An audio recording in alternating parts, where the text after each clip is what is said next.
आप सभी का स्वागत है प्यारे स्टूडेंट्स मेरे इस यूट्यूब चैनल में।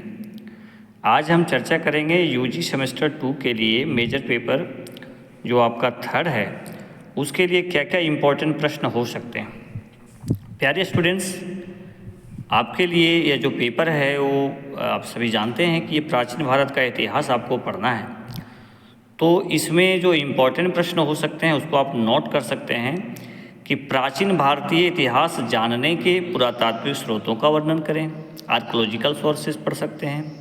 साथ ही साथ प्राचीन भारतीय इतिहास जानने के साहित्यिक स्रोतों के बारे में भी आपको पूछा जा सकता है, तो ये दोनों अच्छे से कंप्लीट कर लेंगे।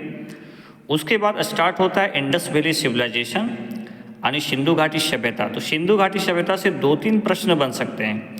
एक प्रश्न जो बन सकता है वो सामाजिक आर्थिक धार्मिक स्थिति, दूसरा प्रश्न बन सकता है सिंधु घाटी सभ्यता की जो नगरीय जो योजना था उसके विषय में, तीसरा प्रश्न बन सकता है सिंधु घाटी सभ्यता के पतन के कारण, यानी सिंधु घाटी सभ्यता के पतन को लेकर के बहुत सारे कारण बताए जाते हैं। कोई बोलते हैं कि वायाक्रमण से हुआ, कोई बोलते हैं आर्यों के आक्रमण से हुआ, कोई बोलते हैं महामारी से हुआ, कोई बोलते हैं भूकंप से हुआ, है ना।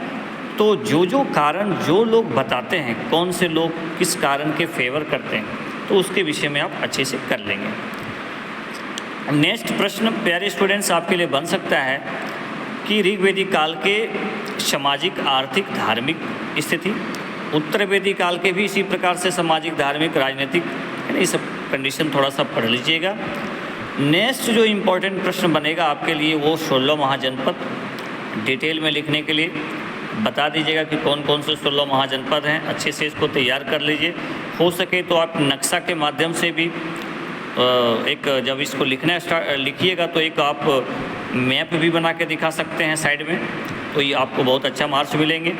ठीक है। साथ ही साथ मगध महाजनपद जो थे इतने शक्तिशाली, मगध महाजनपद के उत्कर्ष के कारण, चाहे इसकी समृद्धि के क्या कारण थे, मगध साम्राज्य के उत्थान के क्या कारण थे, इसको आप अच्छे से तैयार कर लीजिएगा। बहुत इम्पोर्टेंट टॉपिक है। प्यारे स्टूडेंट्स, आपके लिए और भी इम्पोर्टेंट प्रश्न बन सकते हैं, जैसे 2 धर्म आप अच्छे से तैयार कर लीजिएगा, जैन धर्म बौद्ध धर्म। जैन धर्म में महावीर जी की जीवनी तथा उनके उपदेश, बौद्ध धर्म जब आप पढ़िएगा तो गौतम बुद्ध की जीवनी तथा वो उनके उपदेश, वो क्या उपदेश दिए, क्या संदेश देते थे, उनके धर्म, उनकी शिक्षाएं क्या थी, वो लोगों को क्या कर चाहते थे, कि क्या सिद्धांत थे, ये सब अच्छे से आप पढ़ लीजिएगा। मुझे लगता है कितना टॉपिक यदि आप पढ़ लेते हैं तो फिर आपको कोई दिक्कत नहीं है। आप आराम से जितना भी प्रश्न आएगा, चाहे वो ऑब्जेक्टिव प्रश्न हो, चाहे शॉर्ट क्वेश्चन हो, चाहे लॉन्ग क्वेश्चन हो, आप आराम से बना लीजिएगा।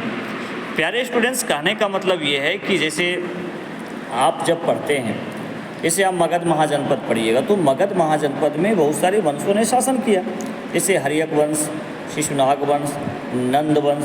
तो हर्यक वंश में कौन कौन से शासक रहे, शिशुनाग वंश में कौन कौन से शासक रहे, नंद वंश में कौन कौन से, मतलब बेसिक कॉन्सेप्ट तो आपको कम से कम जानकारी रखना है। ठीक है। जैसे अजातशत्रु किस वंश के थे, बिम्बिसार किस वंश के थे, ठीक है ना।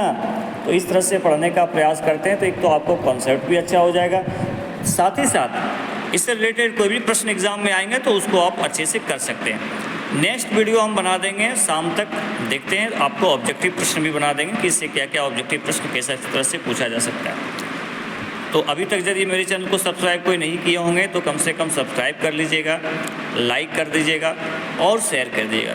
Thank you so much.